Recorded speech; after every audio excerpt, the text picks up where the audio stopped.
Continuamos, amigos y amigas, a esta hora conversando con Gabriel Andrade. Estamos en Buena Onda, les habla Alexander Hernández, y en nuestra conversación de hoy hemos abordado el tema de un personaje que ha existido en nuestra historia y en la historia de las religiones por mucho tiempo. No sabemos ubicarlo específicamente a partir de qué momento el diablo existe en la historia, pero sí tiene sus registros tampoco perdidos en el tiempo. Comienza a aparecer en un momento dado, ¿no?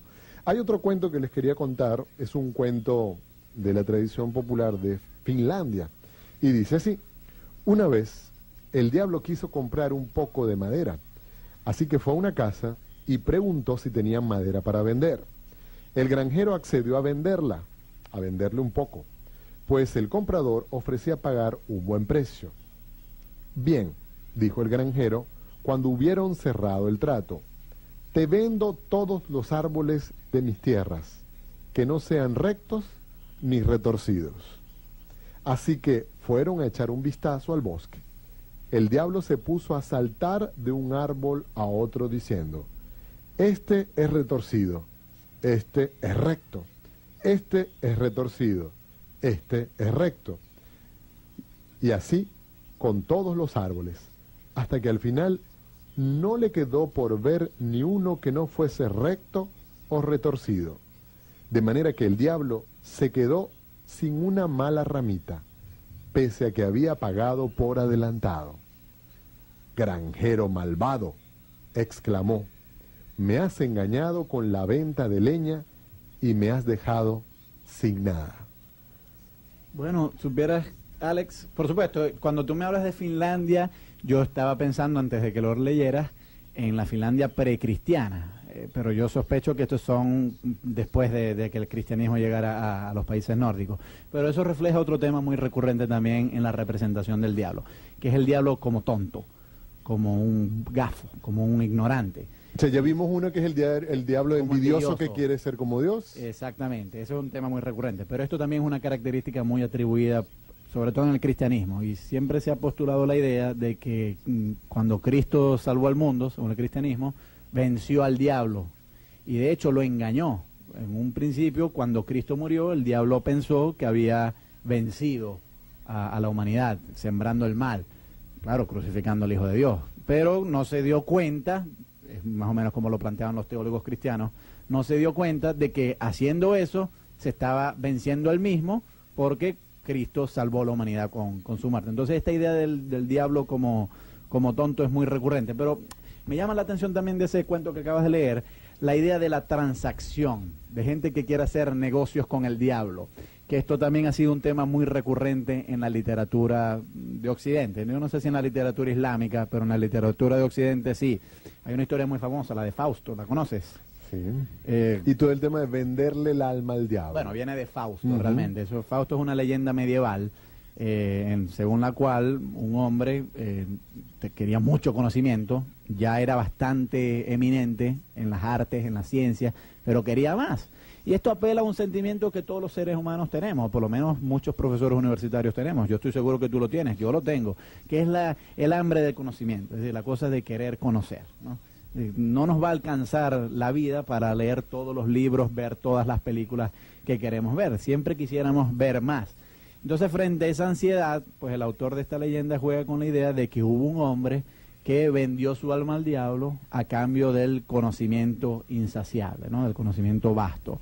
Y ha habido varias versiones, la más famosa es la de Goethe, un poeta alemán del siglo XIX, donde en efecto Fausto vende su alma al diablo, y el diablo a cambio le da todo, no solamente el conocimiento, sino un amplio gama de placeres, pero al final Fausto se arrepiente y Dios intercede y no permite que el diablo se lleve su alma. Porque además hay otra cosa importante, que es que en el relato del Génesis sobre la caída, sobre la expulsión del paraíso, se narra que Dios prohíbe comer del fruto del árbol del conocimiento. Claro, el que incita a Eva a comer de ese fruto es una serpiente. Probablemente el que escribió ese cuento, en el Génesis capítulo 3 creo que es, no tenía en mente que esa serpiente fuese el diablo. Es sencillamente una serpiente. Pero la posterior tradición cristiana asimiló a esa serpiente con el diablo. Entonces quedó la idea de que el diablo invita a conocer aquellas cosas que Dios ha prohibido conocer. Y entonces esto se manifestó en la historia de Fausto, que ha tenido muchas versiones. Y aquí en América Latina también ha habido algunas versiones. Por ejemplo, en América Latina, no sé si tú conoces de esto porque eres cuentacuento, Mandinga, como se le llama, es la versión del diablo en América Latina. Se supone que es un personaje vivo, pero a la vez tonto, es decir, vivo en el sentido de que propone un complot para hacer el mal, pero tonto a la vez porque no se da cuenta muchas veces en los trucos en los que puede caer. Lo terminan engañando. Lo terminan engañando, exactamente. Entonces la historia de Fausto pues recapitula esta como los cuentos de tradición. tío Tigre y Tío Conejo, donde Tío Tigre será el personaje del diablo. Aparece, en vez de el tigre, en nuestra, digamos, literatura popular, es el diablo que siempre quiere engañar y siempre resulta engañado. Es la figura de ese personaje burlado. Claro. Y por otra parte, Tío Conejo es el que empieza siendo humilde, pero realmente al final es como el gran vivo. El gran vivo, sí. Pero por cierto, yo creo que eso habla mucho de los latinoamericanos. Hay un autor en Caracas que se llama Axel Capriles, tiene un libro que se llama El triunfo de Tío Conejo, y ahí él recapitula, analiza de qué manera esta historia sobre el Tío Tigre y Tío Conejo realmente es un culto a la viveza criolla, sí, ¿no? Sí. No sé si tú conoces ese libro. Sí, claro. Ahora, el tema que sería interesante mirar ahora es, ya hemos visto cómo la aparición de un personaje, que se convierte en un personaje a partir de que Dios deja de tener una forma de bien y de mal, en el caso del cristianismo, del judaísmo. Más del judaísmo que el cristianismo, ¿no? Y comienza a tener una forma corpórea, e incluso viene a tener unas representaciones, y viene a tener una forma incluso física casi humana. Claro. Fíjate tú, en la Biblia no hay una descripción física del diablo. Se habla, por ejemplo, de la bestia en el Apocalipsis, ¿no? Que es un monstruo de 1000 cabezas y el dragón. Pero no es una descripción muy precisa. El diablo viene a aparecer en el arte pictórico más o menos a partir del siglo IV después de Cristo. Es cuando se empieza a representar. Y el motivo más común era, representarlo en función de las descripciones que hay en el Apocalipsis, que son muy pocas. Son monstruos de muchas cabezas, ese tipo de cosas. Pero hay un dios de la mitología griega que fue el que se utilizó para plasmar la figura del diablo, que es el dios Pan.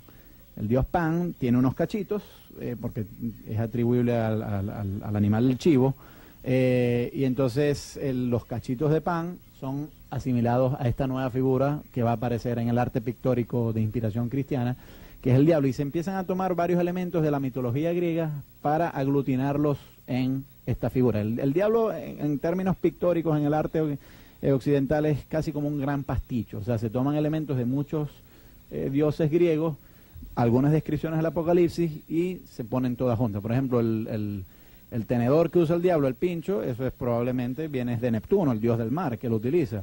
La cola, sospecho yo que procede también del dios Pan. Pan fue realmente el dios que más inspiró a los artistas occidentales en representarlo. Pero claro, con el tiempo, realmente la Edad Media fue cuando se representó al diablo como la mayor bestia, y se utilizó, digamos, de manera reiterada la figura del diablo. Aparece en muchas iglesias la figura del diablo. Sí, si hubo una época de obsesión con el diablo fue la Edad Media, y quizás el principio de la modernidad, o sea, más o menos desde el siglo V hasta el siglo XVI, más o menos. Del siglo XVI hacia acá, ya la preocupación por el diablo ha venido bajando. Y, como te decía, los judíos ni siquiera le prestaron gran atención a esta figura.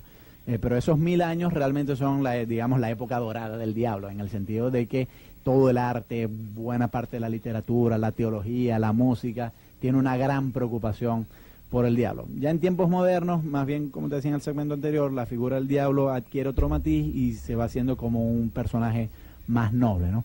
Y hay una vinculación en la Edad Media muy importante entre el diablo y la brujería, y eso tiene cierta resonancia en el siglo XX con las sectas satánicas.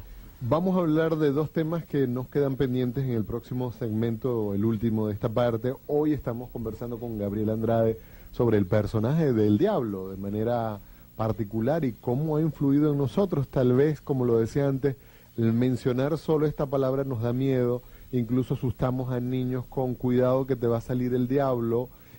Todavía se asusta con cosas como esa, ¿no? No lo recomiendo a los padres hacer eso.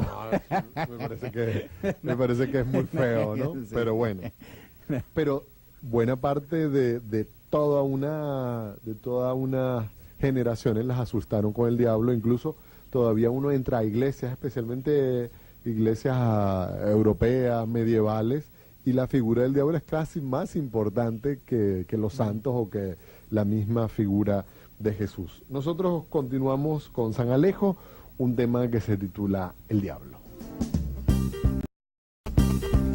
Continuamos, amigos y amigas, a esta hora conversando con Gabriel Andrade. Estamos en buena onda, les habla Alexander Hernández, y en nuestra conversación de hoy hemos abordado el tema de un personaje que ha existido en... Te vendo todos los árboles de mis tierras, que no sean rectos ni retorcidos. Así que fueron a echar un vistazo al bosque.